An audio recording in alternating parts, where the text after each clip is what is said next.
Hello, ladies and gentlemen. Parrot, go. There we go.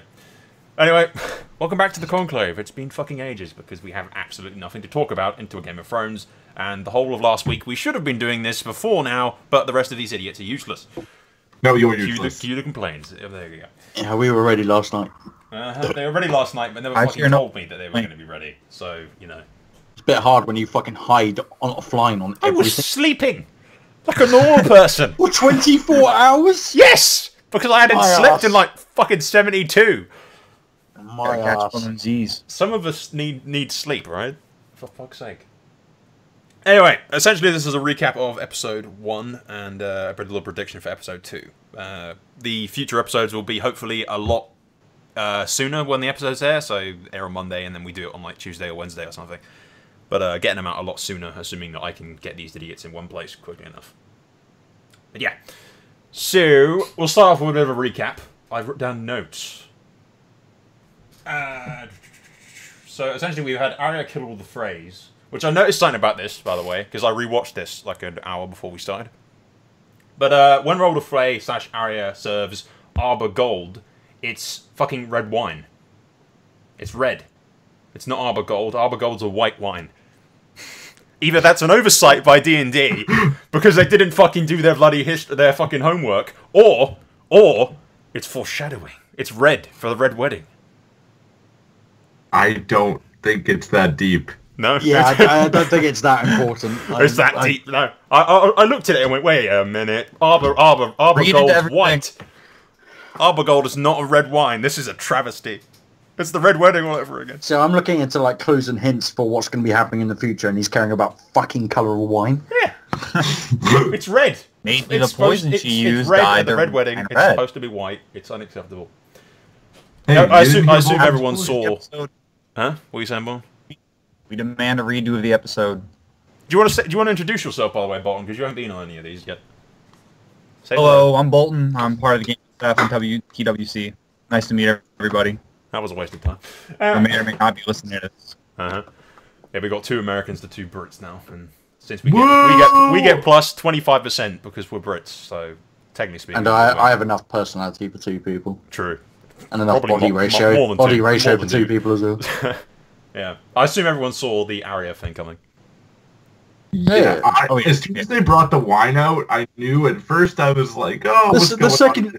The second World of Frey was on the screen. Second World of Frey was talking and moving. Yeah, he had his throat slit. The second, he was I sort thought of it might have been a alive. flashback for a second. I thought it could have been a flashback. This is why we get the plus 20% power. Fucking hell, man. I've been watching it with a group of friends, and they didn't get it until everybody dropped dead. Like, even after Walder Frey started talking, you know, in a weird way, they were like, wait a minute, what's going on? And I was like, you don't see this. Americans, ladies and gentlemen. But, So the question is, with all the Freys dead, are we going to see a rebellion in the Riverlands? I definitely not go that deep. Both of the Tullys are dead. I don't think we'll see much in the Riverlands. Edmure's not dead. No, true. Edmund's alive. With you saw Arya leave the twins, so if they were going to do anything with Edmure, like in the books, he's being sent off to Castle Rock. Yeah. But I don't think I think they kind of closed the whole story on Edmure. Yeah, The whole I River- think it's just River- Riverlands. To it, though. The Riverlands chapter's over now. It's going to be focused on Westlands, the Yeah. Reach, the North. Anyway, we'll go into more detail of that later for the Riverlands and Arya and whatnot. Other thing is Bran has arrived at the wall with Miria. The wall did not crack and break down, although technically speaking we haven't actually seen him walk through it yet. No, it's the wall's going to be. I've always said that the wall will be fine. It's not going to be Bran that causes it. I'm expecting a Hall of Winter still. Even though I'm getting all the talk about Eastwatch by the Sea, I'm going to guess that they're going to just walk across. We'll go into Eastwatch in a minute. There's a whole fucking section on my little note list of Eastwatch. Yeah, there's not much to add for Bran, really. I imagine we'll see a lot of that in episode 2, with updates on that when he goes there. I don't think so. I think we'll see him in episode 3. From what Yeah, I get. it's more likely he's going to have to take time to actually meet up with Jon in order to tell him everything. Yeah, So I'd think they're assume gonna it'd be rush more at the Castle Black than at Winterfell or anything like that. I can imagine that being the closing scene for episode 2. Is Bran turning up Winterfell. Yeah, that would be cool. Yeah, that'd be good. Thirdly, on my list is, and in these exact words, Sansa being a dumb bitch undermining Jon. Thoughts? I love Jon. Yeah, but I Do you love got, Sansa? But the thing is, I do. well, the thing is, like we've said for years, that Robb Stark is an idiot and Eddard was a bit of an idiot. Mm-hmm. Like Sansa's trying to say, look, you can't play it that way, but she's like she could do that any behind position closed of any other lord would have taken those castles away from the family. It's just that's obvious. And probably killed the rest of the remaining people in the house. Yeah, but she could have done it in a lot less of a fucking... Yeah, doing it in the open. Shitting all over in front of the lords, that's just a bit fucking stupid. Yeah, that's challenging. It should have been a private conversation between the two of them. But that's showing that she doesn't have that experience in that setting to know to do that. And from the trailer, it looks like she's going to fucking do it again about the whole talking about the Targaryens. I can't stand Sansa as a character. I've never liked her. I can't stand her now. It's just annoying. It's the same feeling I get from my own sister. If I say bring in more money into the house, and then the kind of expectation was like, well, you've got to kind of put more into the house. That's fine. You stay like that, and then also demanding the rights to like the fridge or biggest room in the house and all that kind of shit. It's this sort of self-righteous mentality. I can't stand it. It Coming soon on episode 2, Sansa demands rights to the fridge. Jon refuses. But she's going to be a fucking adult now. She's like the way they say it in interviews and stuff, that she's going to be smart and all that kind of shit. No, she's being fucking stupid. Yeah, they portray her as like a really smart, politically savvy, you know, like she's learned so much. I'm just sitting there going, no, she's a fucking idiot in so many bloody scenes. It started mainly with the Baelish thing and not telling Jon about the Vale army, which you should have told him about, for Christ's sake. She keeps saying, "Oh, you're the military guy. You're the military guy." Like the whole. Like now let me tell you what my military. He's just been claimed king in the north, entire fucking kingdom as the size of southern Westeros. All these lords, all that kind of stuff. He's a bastard son in their eyes. His right to rule is a bit iffy, and her acting like this is making the military situation more difficult. Yeah, she's just not helping. Not helping. I hope just someone kills her. I don't know. I don't hate her as a character. I like her more than I liked her earlier in this actual show when she was just this really like weak and timid character that was really just doing nothing but playing like just being the victim. So now I kind of like seeing her be a little more assertive, but at the same time, like her ideas and her suggestions of what she says and does, it's counterproductive to what the other characters are trying to accomplish. Yeah, it as well as it's really in your face as a character. Like, if you look at all the other, like, powerful female characters in the show, like Daenerys is smart. She uses advisors. She talks a lot with her advisors and normally takes on what they suggest. And then, unless it's some bullshit about being immune to fire. And then you got... Bolton, stop jacking off your mic. And then you've got, like, say, Marjorie. You could tell that she was being smart, but she was being subtle about it. It wasn't obvious that only kind of the viewer knew what she was up to. And you got the same with Elena Tyrell and even the Sand Snakes to an extent. It's not so like the Sand Snakes make sense to be more obvious because they're Dornish and they don't have that play around with the Dornish lords. The Dorne is just a sinkhole or plot, so it doesn't really matter. But the whole northern politics and the whole northern issue is serious, and where Sansa playing it that way and the show putting it in your face. Is just annoying. I don't want to see it. It's boring. Yeah. It's not Game of Thrones-esque. It's like Peter Baelish, rather than being secret, getting a megaphone and shouting out all of his plans continuously, non-stop every scene. I'm going to kill all of you and take my throne. I just like he jumps up on the table and starts rapping. Fucking. But my biggest fear for Sansa is that D&D is going to go the route of Jon goes to Dragonstone, as we are pretty sure we can all agree he's going to go to Dragonstone. And while he's away, Sansa's going to do something fucking stupid. I think that we could, which I have just thought of this right now, I think that we could see Baelish kill Sansa.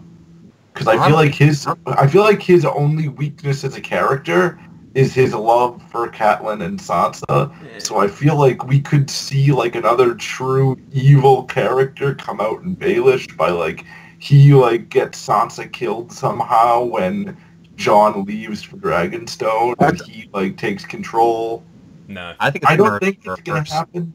I don't think he actually loves Catelyn. I think he loves the idea of just He likes the power play, just family because name of that the comes with it, yeah. and the family alliances with it. So the North and the Vale and the Riverlands are intertwined. Yeah. If the next anything, couple I of see Sansa generations. killing Baelish. Yeah, That's the way I want it to go. I want to That's see. the way- I want to see Arya kill Baelish. I'm 100% sure Arya's going to kill him. I don't think she's ever going to make it back. Arya going north or south is on my list at the moment, anyway. Do you want to move on from Sansa? We'll sit here bitching for Happily. like... Yeah. Happily. Sure. Alright, our next on the list is the Iron Fleet arriving in the Blackwater, somehow. Missing All day. Dany's fleet completely and going Yeah. to King's Landing. That's convenient. Also, Well, actually, no. But if you look at it, it does kind of make sense at the same time because I imagine he with the- left... like, the Greyjoy fleet arrived beforehand, yeah. And they weren't there very and long. if you're if just judging by the not the Sunset Sea, what's the other one? Narracy. Narracy, I would guess that the fleet sailed up towards Pentos and then crossed over into Dragonstone. Well, That- I assume that Euron was already on his way to King's Landing by the time Asha got to Marine. And then they had to sail all the way from Marine all the way around Valeria and all the way back. So, in my head, they got to King's Landing, like, you know, before they landed on Dragonstone. Oh yeah, they did. They Yeah. even Dragonstone was the last thing that happened in the episode. In so the episodes, yeah. Greyjoy fleet being there first, I have got no problem with that. I fucking loved how they portrayed Euron. Like he, He's a great character. He plays it very well. like last season, everyone was going on about how it was a bit shit. I was a bit upset about it just because of the Kingsmoot. But seeing He him didn't have play an eye like that, patch. That's what pissed me off.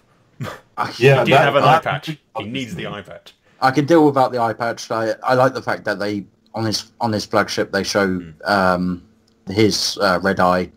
That's enough of a thumbs up towards the books. Speaking of the flagship, something when I was rewatching it, I noticed something. You know, at the front of the flagship, it's got a little gap in the front of the ship. It's almost got like a battering ram head thing at the front. Yeah. And my immediate thought was Greek fire. And there's one scene where Asher and Theon are watching the fleet burn at sea. So I'm so want the silence of his flagship to spew fucking wildfire out the front of it or something in one of the battles. I imagine it would be something that would be like used because he's got a massive hole at the front of his ship. Yeah, massive hole at the front of the ship with like a battering ram head or something. At the front of so it. I imagine it will be literally smash into a ship and then just pour fire all over it. Yeah. Well, the first thing I thought was Greek fire, which is essentially wildfire for this. But, you know, just fucking devastates whatever the fuck's in front of it. As well as his ships are designed for being connected to enemy ships. They're not designed for, say, long range fighting or anything like that, or catapults. It looks like they're designed for just ramming into as many ships as possible. Yeah. And boarding the enemy, which also is something I was looking forward to, just because of like the Greyjoy mentality to fighting on sea. But no, I do love the guy, the actor that plays Euron. He does nail it. The two hands, Two hands, Joe. and to kill your brother. It feels great. That kind of it just made me. I like the fact that he's like in this. He looks like a Jack Sparrow that's out for dinner as well. Yeah. All right. The only thing on the Greyjoy thing I've got is noting that hot seats teach us that the Greyjoy alliance, Greyjoy Lannister alliance, is OP. Yes. Not really Yes, it relative is. for Game of Thrones people that don't play hot seats, but you know, yeah, I thought that was funny. Oh, one other thing for Greyjoy. Is it everybody else have the same idea of what Euron's going to go to get to bring back Cersei, bring back to Cersei? Oh, My- I know. I know instantly. I've looked. My at immediate the- thought was that he's going for the dragon horn. Yeah. Well, No, I mean, I he's- feel like it might be obvious, but I feel like that's what they're going to go get, because I can't think of anything else that'd be worth spending all that time to travel to get. No, well, you've arguably got- prizes could be Usher and Yeah, you've got the Daenerys fleet at Dragonstone, so he is unable to just pass now. There's no way that could happen, yeah. especially with the size of both the they're going to fight in the Martyrs. Blackwater? They're going to fight in the black. Like what I expect, just because of the trailers and stuff, Daenerys is going to send use Dragonstone as a base, but rather than go directly for King's Landing, Tyrion's just going to go, look, they've got wildfire. There's no chance we're going to be able to take the city. We'll lose our fleet. We'll lose our men. Better off to, go hit the Reach, go hit Castle Rock. So she's going to probably send off a large chunk of her fleet southwards and towards the Stormlands to cross into the Reach. Do you think she doesn't know into the Iron Westlands. Fleet's there? I think that what will happen is that the Greyjoy fleet and maybe some of the bulk of the Dornish fleet or something like that will stay to protect that Dragonstone, and that's where Euron will go crushing. Like, and I judging from the trailers, it's Euron's got a prisoner. He's got rope in his hand, pulling something. That's a prisoner. Like, it's going to be Yara, easy. Yeah. And that's a gift worth giving you. Someone else is claiming to be a queen, as well as a queen allied to Daenerys. That's a decent enough hostage, as well as any others that might come. Yeah. Alright, I think that covers the Ironborn. The next bit on my list is Sam picks up shit in Oldtown while the zombie apocalypse marches on the wall. Everyone else like that scene with the fucking chamber pot? Yeah. It seemed to last fucking ages. Yeah. The Well, one thing, with Sam though, he's got in that book, it's showed. I'm 100% that's Peter Baelish's dagger. It is.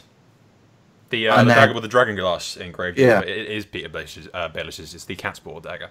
It's the same identical, and it's a bit weird that it's in an ancient little book. one. Well, Valerian still has been around for a while. It brings up the question of who owned it originally. But And then, but with Sam as well, the Jorah thing. What was it? It was. I paused it somewhere. In one of the books, they're talking about Dragonglass having a healing effect. yeah, it is. You can read it. I started reading one page, and then I thought I should go back and read the rest of it. I'm not sure what it actually says. It's Weird. basically like small substances can heal. So it's basically going on to the mentality of like Benjen, saving Benjen by plunging a Dragonglass into his heart. Oh. But the idea that small bits of Dragonglass could possibly have healing effects that could cure things. So I wonder if that's the way that Jorah is going to be cured. Maybe. Because or if that's why they kill the We're skipping whites. ahead like 20 points to where Jorah is in Oldtown. but it would also make sense for Sheeran for being like surviving the grayscale. Yeah. Is the fact that she's surrounded by Dragonstone. It might be a chance that it just fell into a food or something stupid like that. There's nothing ever specifies what did save her. Well, it's like an ore. It's got veins inside the mountain. Just being on Dragonstone might have had some effect. Just the proximity to it. Just proximity to what Sam describes as a mountain of Dragonglass might have had some effect there. But, Yeah, on the map as well, that mountain is far further south than the actual fortress. So an interesting point to note, by the way. Something I realised while I was watching. As Sam, to get the book, has to go into the restricted area, as he called it, the restricted section. Yes. The maester that he's talking to when he's doing the operation, I can't remember the name of the actor, and I should, because I bloody looked it up like an hour ago. But Professor Slughorn. That's yeah, doing it Professor right. Slughorn from Harry Potter, who also got asked Really? about the restricted section of his library, Yeah, and now yeah, Sam's asking him about it. It's a nod. It's a good Yeah, nod. I only noticed that the great. second time around, but I did not notice that. I thought that was I thought that was a nice little nod to, Harry Potter and whatnot. Moving on from that, unless anyone else has anything to say about Sam, really? Oh, one thing that it's not really this episode, but just in general, I love the way that they created like Oldtown and the tower. It just looks beautiful. Yeah. So they really did that justice. So Yeah, totally. That's a CGI budget being put to use. Yeah. yeah. That's why we didn't have Ghost all that other time during the Battle of Bastards. Next on the list, Ed Sheeran sings to Arya and then gets so much hate on Twitter that he closes his Twitter account. I didn't mind the cameo. Like, Didn't you? it didn't hurt. It didn't hurt. I didn't mind it too much either, really. It didn't kill anybody. They've had so many bands Yeah, and exactly. so many artists, but I don't like the fact that they It was very in purposely- the face, though. Yeah, it's Yeah. in your face. The camera angles and everything was just like, look, Ed Sheeran, Ed Sheeran, Ed Sheeran. Yeah. I'm like, There have it's been like there that. have been other bands. I know there's been other bands, but they've been like There off has. to the side, not in your face. Well, it's like Yeah. Megadeth. They went and played the Wildlings at Hardhome. Yeah. They just got killed. That was their only purpose. But Yeah. I can get why That's- people didn't like it. It was very. same as Yeah. Coldplay at the Red Wedding. You saw them for like 2 seconds. That was it. They were there. I didn't even know they were there. I didn't- Yeah, they were the ones playing Renzo Castamere. I know for know me, that. I was sitting like in a room with all my friends, and I'm trying to watch the scene, and they're just like all so astonished that like, oh my god, it's Ed Sheeran, and I'm like, shut up, I want to watch the show. So it's kind of like almost a distraction that, like, if anything important happened in that scene, or anything important happens when Ed Sheeran's on the screen in such a major role, everybody's going to be like, oh, it's Ed Sheeran, and just not pay attention. No, I don't mind it too much. I have that never with... seen him again, so. I have that with a friend. I think we are. He's unable to download it or anything like that and watch it. So on Monday, I watched it. It was the 4th time I watched it. I was just about to go to sleep, and I was going to watch it while I went to sleep. And he called me, and he goes, "What do you mean?" He goes, "What are you doing?" I'm like, "I'm about to watch Game of Thrones." So I went and share screened on my Skype with the sound on, so you could just watch it through that. And he's one of these people that has to ask a question about everything that's going on in TV shows or a movie. Yeah, so like, what's that person doing here? My sister does that constantly. Like, why is he there? Like, who's that? Like, what? Why is he there rather than there? And so I was trying to go to sleep, watch it. I just had the screen share so you could watch it as well. I had my mic muted, but I was having to pause every 2 fucking seconds just to explain basic stuff. Like, he's going, "What? Like, where's Ed Sheeran in it? Where's the cameo? Well, why's he got a cameo? I don't know. They fucking wanted him in it." So, and then it went into about 20-minute fucking discussion about why Ed Sheeran was in the show. So I'm having to pause it when I'm trying to, watch it. All right. It's fucking annoying. All right, moving on. This next one's pretty good. I really like this scene with the hound and the fire. Oh yeah. He looks into the fire and sees ice, the wall where the wall meets the sea, and a castle by the sea, which is Eastwatch, where Jon sent the wildlings, and a mountain that looks like an arrowhead. I don't really care about the fire crap. I cared more about the... I liked it just because it's the hound and the fire, and he's slowly getting a bit more sort of towards it all. But that mountain looks like the arrowhead thing. I don't know what that could be. But all I got from that scene, it was like, well, he's gonna die. That's all I felt from it. He's gonna die. They're fighting for something that he believes in, and that's going to be something about a lot of light or fighting from good versus bad. That's all I got from that shit. There were some cut lines from his script, though. I'm not sure how legitimate those are, but in the allegedly cut lines of the script, he mentions waves being frozen. Yeah, the second they mention Eastwatch, that means they're going to cross over the Bear Seals. They're just going to freeze it over and walk over it. Yeah. And that's seriously boring. I don't expect that to be happening in the books at all. Big battle at the wall will happen in the books. The wall not collapsing would be one of the biggest shames to the show if they don't do it. A mountain that looks like an arrowhead. It could well be the mountain cracks down the side. It kind of ends up looking like an arrowhead with a bit standing in the middle and then the cracks on the side. So that could sort of mean the wall broken. Yeah, I've looked through it. I've looked through every map, and there's no... even Cersei's map, there's no real arrowhead-shaped mountain that's obvious, so I think it's going to be something next to Eastwatch. Yeah, I was thinking like a crack in the wall at the edge of Eastwatch, where it sort of ends up looking like a crude-shaped arrow. Another possibility is on the book that Sam got in Oldtown, where it showed the mountain of Dragongrass. It was in the arch, sort of arrow-shaped thing, so which would mean that they get the Dragonstone. But they're going to go from wherever they are roughly to Dragonstone? Well, they can freeze the seas, and the only arrow thing that I just looked at it and thought that looks like an arrowhead. There's no a heck of a journey. That's a heck of a journey. That's very, very far. Yeah, it just doesn't make... Dragonstone is in the flat bang of an ocean as well. It doesn't really make sense. More of that Westerosi teleportation. Yeah, there's a lot of stuff in the books about dead things under the sea as well. Actually, from Hardhome, when Jon gets the letter about dead things walking under the sea or coming out of the sea or something. I don't know. I saw the arrow shaped of the Dragonglass mountain and thought, fuck me, could that be something? But yeah, it is a long fucking way from the wall.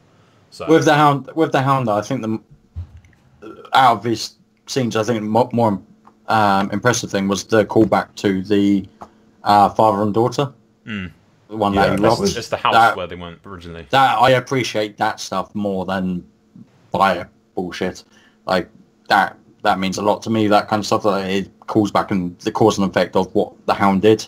Yeah. And that especially after his kind of rebirth, it's essentially a rebirth of the character and his personality. I do like it, and the fact that he dug the grave, giving a nod to the grave digger theory from the books. that stuff is what I appreciate. The fire shit's just, it's just saying, oh, the hound's going to die. That's all I got from it. Yeah. The other 2 points are Sam and the Dragonglass we've already covered. We covered Jorah with the Grayscale, and I do like the whole Dragonglass healing thing. That's good. The last bit's just ending with Dany arriving at Dragonstone and nobody bothered to garrison the place. Or maybe they just abandoned it if they found out. From There's the whole thing of, she sent in the Dothraki to take it before she showed up.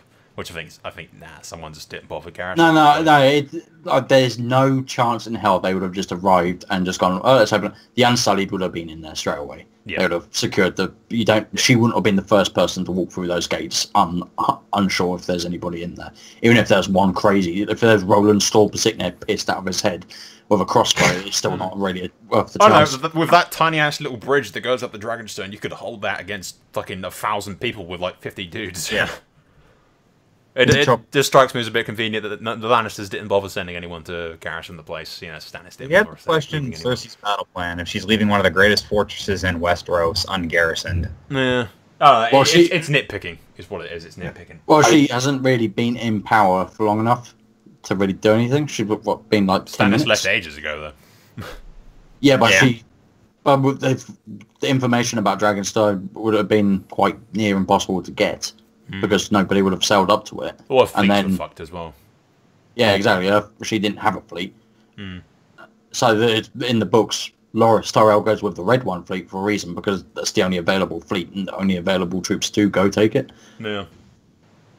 Another little nitpicky thing about that scene is I feel like they could have done a better job establishing, like, this is Daenerys returning to the place that she was born. Maybe they'll drive home more in the second episode. Yeah, maybe, but I don't know. I feel like episode 1 was, the whole thing was more of a catch-up of the series. Here's what's happened, here's what's going on. We're going to get into it in episode 2, I think. I think you get the gist of it with putting her hand on the floor and stuff. Yeah, and I think it's obvious. I like the fact that she overlooked the throne and went straight to the table as well, straight to Aegon's temple. It's called back to Aegon the Conqueror, and it's like, this isn't my throne. The throne's the Iron Throne. I think that essentially recaps everything for episode 1. There's just got a few predictions for episode 2, essentially. Going back to Arya, she says to the Lannisters that she's going to King's Landing. That could be complete bullshit. Is she heading north, really? We know she finds Nymeria from the previews. Yeah, so she'll find Nymeria next episode, and I think and then she'll hear the news of Jon taking the north. And Sansa being that... Sorry? And then you think she'll go north after she finds out about that? Yeah, especially after that whole callback to what Eddard used to say about the wolf and the pack and everything. And with her, I think seeing the direwolf will bring that kind of Stark feeling back into her. Yeah. And then hearing about it, it's just like, well, right, we're going to have to... It'd be odd, I think, if she didn't go north. If she goes south... I thought the thing of if she does stupidly try to go south, she uses the face of the servant girl from the twins when Jaime was there. Jaime notices her and then ends up as a hostage or some shit like that. But, or dead. Yeah, well, she'd take him hostage, but I want to think after she finds Nymeria that she goes north and finds Jon.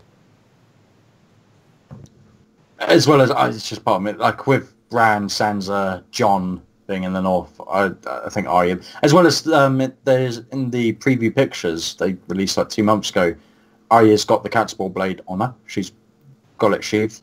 Does she? In her book. Yep. That's why I think Arya's going to kill Baelish. Well, I imagine she'd... Yeah, I don't imagine she'd want him alive. Nothing else to have Arya? I mean, I'm hoping she goes north. She will find Nymeria. But otherwise, yeah. The only other thing is on my list says, will Bran's mark break the wall? We've kind of covered that already in the Mountains of Ice. Snap Mountain of Ice. We covered the Iron Fleet, the Iron Fleet covering that. There's been like a sneak peek teaser preview thingy since yeah. At the very end, it has Baelish pushed up against the wall by Jon. So yeah. In episode 2, do you think near the end that Baelish is going to spill the beans about Jon and Rhaegar Lyanna? Because it's kind of clear to me that he's filling in the role of Howland Reed at this point. for that. I think what's going to happen is like Baelish is going to try and say, look, Sanders should own the North. You're not a true Stark or anything like that. And that's when he'll go, look, this is your true parentage. And that's when he goes, fuck you. And then I think that's where Bran will come in an episode later to confirm it. I think he'll, that'll be his sort of power play to give Sansa the North, is to say, look, you don't really have a claim to it. Your claim is you think of very trying weak. blackmail Jon about it? It's perfectly Baelish-like. And But why would Baelish? Sorry, go ahead. No, go. I was going to say, why would Baelish tell Jon that Rhaegar is his father? Like, I feel like that doesn't make Baelish sense. Blackmail Jon. It'd be a form of Baelish even know? Like, do we know definitively that it's been hinted heavily at so many hinted that he times. knows, Yeah, it's like R plus L equals J was confirmed the second he looked at Lioness statue and went like perhaps or something like that about. Sansa, he didn't even say anything. Sansa just said, yes, because he said Rhaegar loved him or something, and then she said, yes, loved, and then she went off and blah, blah, blah, raped her, and then Baelish sort of looked away as if he knew something that she didn't. Yeah. At that point, it was fucking confirmed. But yeah, Baelish knows, and Jon slams him up against the wall of what seems to be the crypt in the little teaser preview thing. Oh, it's 100% the crypt. You can see the statue. That's the thing. It's next to Lyanna as well. It's at the Tomb of Lyanna, not Eddard, none of the others. Brandon, not Eddard, yeah, it's at all Lyanna's out. tomb. So Lyanna's. he takes Jon down there, then leaves him a note or something, and then tries to use it as blackmail, and Jon tells him to go fuck himself. Do we think that there's something in Lyanna's tomb for Jon, like Rhaegar's armor or whatnot? It's like the thing of every fanfiction thing ever that reveals Jon's parentage to have Rhaegar's harp in Lyanna's tomb, but I think it's a bit too cheesy. Yeah, it's just too much. It's too Shakespearean. Yeah, like it's too much. It's just too much. Yeah, I think it will be. Littlefinger will say it, and Jon doesn't believe it, and then Bran will just confirm it.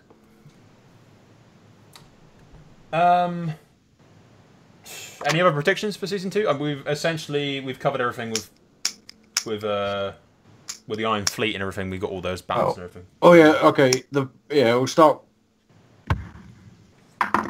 The episode will start with the naval battle. I don't think that's going to be towards the end. I think that's going to be very early on into the episode. If you see the teaser for the next thing, it has the battle. So I'm assuming that the battle will take place in episode 2.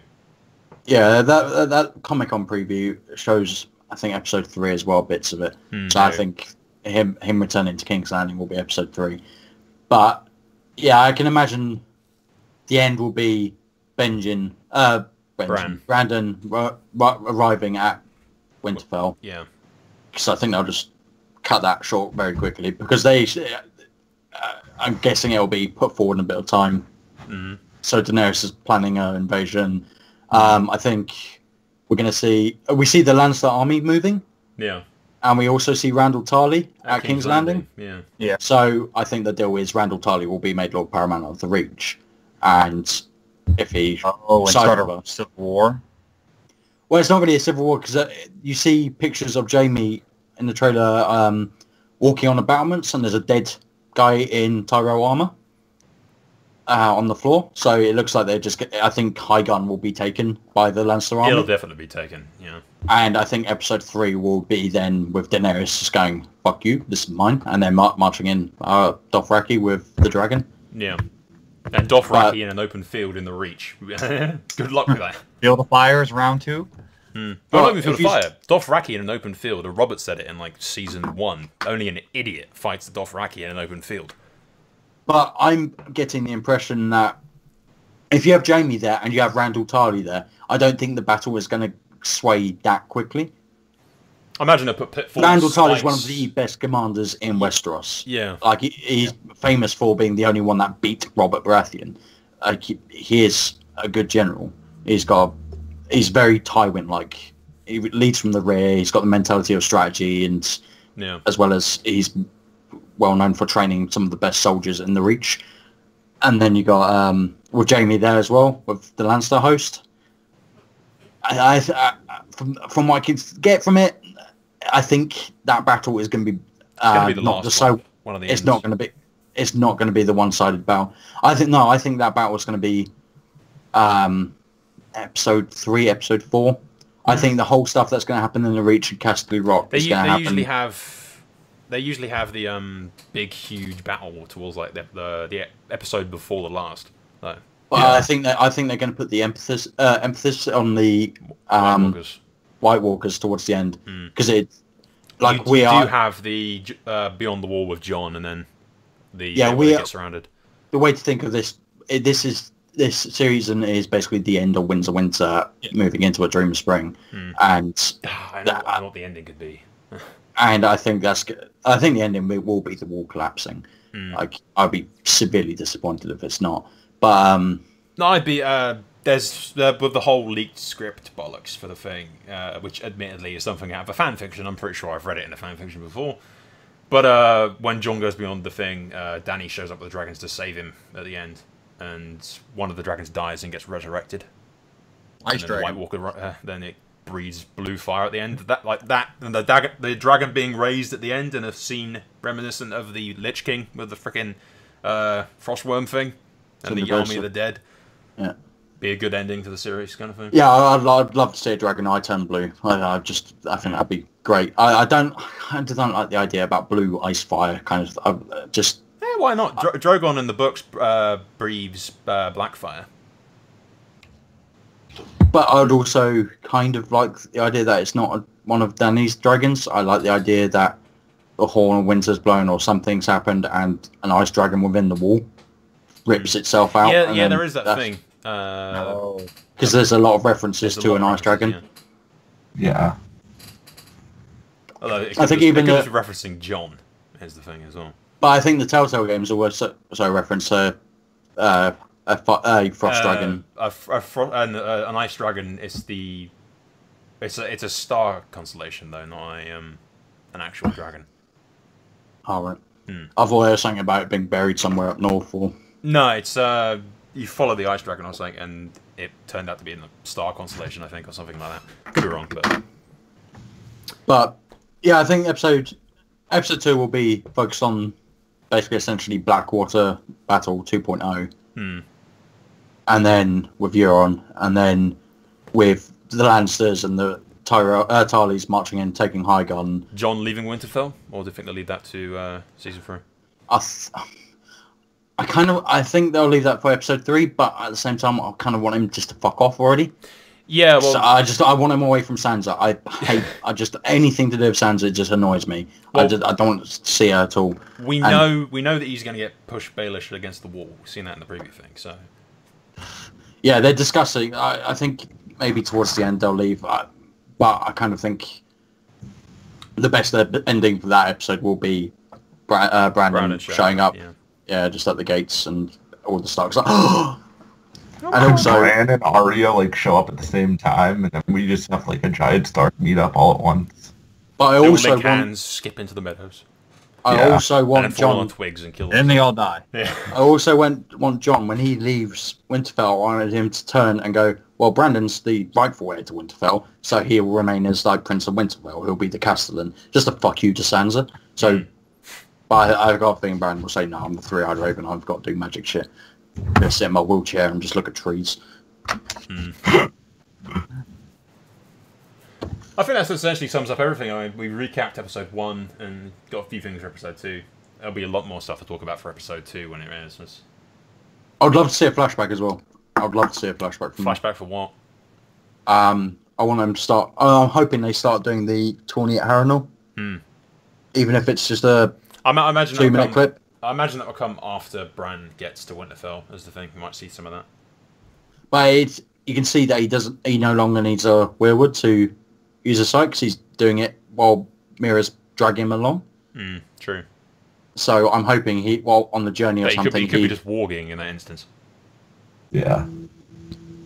But doesn't necessarily mean to be, But I do kind of hope that they start that sort of thing, much similar to the Tower of Joy, where it's little bits here and there rather than just a full out. Because that Tower of Joy, the tourney at Harrenhal is a lot longer than Tower of Joy. Yeah. Well, you can cut out the segments with You can cut it up to like the Night of the Laughing Tree, and Howland getting his ass kicked, and Lyanna beating the shit out of him. And then Rhaegar crowning them with a crown of roses. Huh? It'll probably just be like Baelish getting his ass kicked, because they already said they're replacing Howland Reed with Baelish. Why can't it just be Baelish getting his ass kicked? I got a feeling they're going to introduce Howland. Because they... yeah, I've got... He might show up at Winterfell after Mira returns. Yeah, so because Mira mentions him, I'm the daughter of Howland Reed and all that kind of stuff. But she didn't need to do that. She just need to go, that's Brandon Stark. Yeah. Fucking let us through. True. Like, end of. Like, he didn't have to... But just mentioning his name and the fact that they force mentioned him into the Tower of Joy when they left out all the others... They mentioned the Dragon Pit as well during the Egg Sheeran thing. They mentioned the Dragon Pit. The Dragon Pit is 100% happening. Yeah, which just leads me to further believe it is happening. Which will be cool. Oh yeah, and as well as Melisandre is going to be at Dragonstone. Yeah. Well, we've seen that. You have a role to play, but there is another. And reminiscent of Yoda. There is another kind of thing. Role you have? No, there is another. But yeah, I think we covered everything, really. I mean, there'll be a lot more shit to talk about in Episode 2. Episode 1 was really just this is what's happened, this is what's happening, come back next week, kind of thing. Yeah, this season is literally just going to be them lot slaughtering each other, and then it's just the final build-up to the actual... We've got a lot of battles, actually. Yeah, well, that's it. A lot of people are going to die. Yeah, it's going to be a lot of fucking deaths, and it's going to just be like, right, well, these are the survivors to go up against the Night King. That's another thing. I'm well pissed off that they showed giants but didn't show ice spiders. I want to see ice spiders. That's my first thought was, okay, great, you've shown me the giants, well done. That's not exactly interesting. What I wanted is them actually riding on the ice spiders, because that would look so much fucking cooler, but also it's like, more CGI. when the giants were starting to come into view, my mate was just going, is that Hodor? I'm just like, just watch it. He's like, is that Hodor? Oh my god, they revived Hodor. I'm just like, fucking watch it. It's just like, but I want to see that as well. I want to see Hodor in the army, just like carrying a steel axe. It just needs to be a cameo at some point. Just no, I just don't even make note of it. You door. just see him in the horde. I just want Hodor walking around attacking people with a door. he's holding the door. He's holding the door. Hodor. But I don't think I think it's kind of helpful as well that he's Irish, so he can kind of get away with being around the area for filming. But also like the fact that he hosted the Comic-Con thing and stuff like that.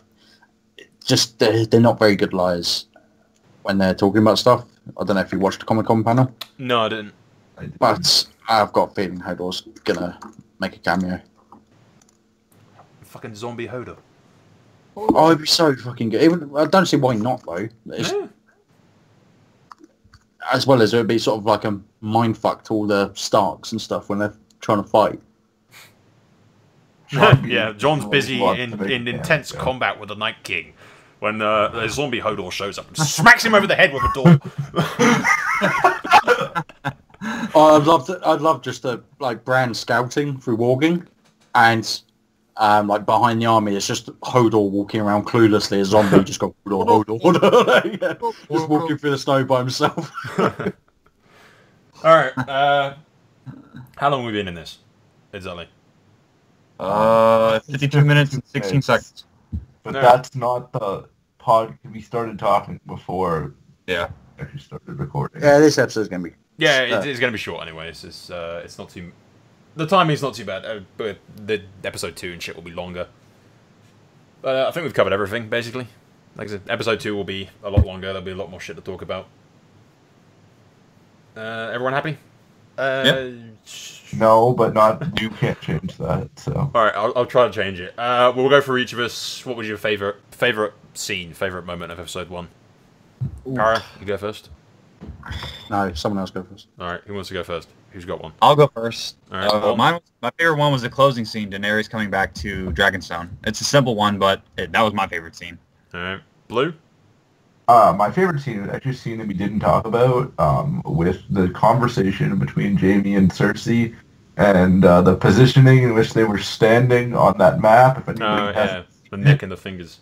The neck and the fingers, I just really like that foreshadowing, and I really look forward to Jaime eventually strangling Cersei. So that's why that was my favorite scene.